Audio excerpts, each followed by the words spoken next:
selecting an appropriate rational number. So nothing really all that new today. We've talked about this stuff a lot every day when we do bell work, and when we've actually had it in many of our problem sets a long time ago, and that is just picking the right version of a number to do a calculation. So right here it says find 20% of 1/4 of $12.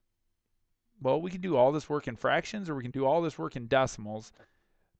Either way, you're going to get it right in this particular case. We can represent 20% as 1/5. We can represent it as zero point 0.2. I'm going to go ahead and represent it as 0.2 because I think that's what you guys would want to do. We can represent 1/4. We can leave it as 1/4, or we can represent it as 0.25. I'm going to put it as 0.25 because I'm already going with decimals. I might as well stick with decimals. And then we're going to find of $12. So here's another way to write 20% of 1/4 of $12. Okay, and then we can just punch all that into the calculator, I guess. 0.2 times 0.25 times 12. And it comes out to 60 cents. Now, even if you wanted to use fractions, you wouldn't be wrong. If you wanted to find 1/4 of $12, that would be $3, and then find 1/5 of $3. Okay, that's where things get a little bit complicated, I guess, but it's 60 cents. Okay, let's show you some different examples. Now here's where making the right decision is a little bit more important here. Find 33 1/3% of 3/8 of $12. And definitely need to throw the word of in here. So find 33 1/3% of 3/8 of $12. All right, here's what that would look like. Well, in this case, I'm going to use 1/3 because it's really tough to represent, especially if I'm going to use a calculator. I mean, how are you going to enter in 33 1/3% into a calculator? You can't put a never-ending repeating 3 into your calculator. You can put 1/3 into it, but I don't think we're going to need to. So 1/3 of 3/8 of 12. So you can see the 3's cancel out nice and easy for us. 8 and 12 have a common factor. They're both divisible by 4. And then lastly, we're just left with 3 divided by 2, which is $1.50. So 1/3 of 3/8 of $12 is $1.50. So it's just picking, when are you going to use decimals and when are you going to use fractions? With a non-terminating or with a repeating decimal like 3 and with like 1/3, you probably want to use the fraction form of it.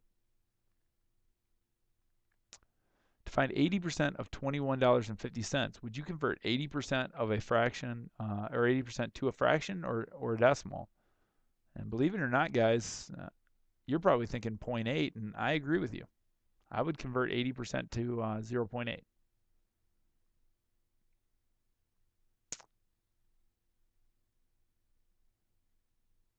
Why? Just because it's easier to multiply $21.50 by 0.8 than it is to multiply it by 4/5.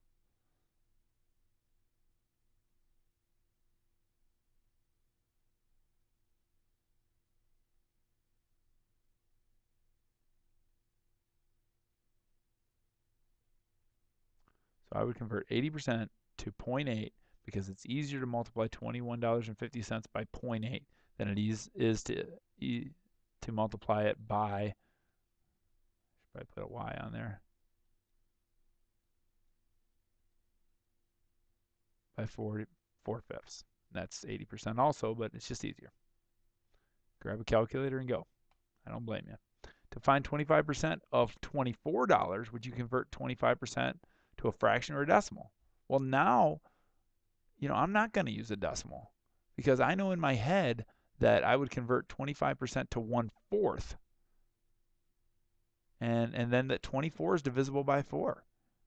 $6. Boom, I got it. Okay, why would I bother with the decimal?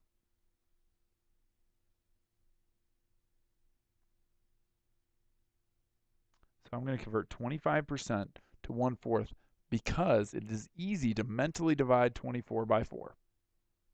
And like I said, not only is it easy, I just did it. 24 divided by 4 is 6. So 25% of $24 is $6. We've been doing that a lot on Bellwork. Shouldn't be any big deal for you. Lastly, which expression is the most appropriate rational number to announce a discount of $14 from a regular price of $40? So a store is marking something $14 off. Are they going to say, hey, come to our sale, save 7/20ths? No, I don't think so. I don't think they're going to do that. Are they going to say, hey, come to our sale, save 0.35? No, that's probably what they'd program into their cash register, but no. And then lastly, are they going to say, come to our sale, save 35%? Ding, ding, ding, ding. That's what we got, okay? So there's a right way and a wrong way to express numbers. I mean, I guess all these are right, but there's just a common way, I guess, to express a 35% discount. You're going to say save 35%.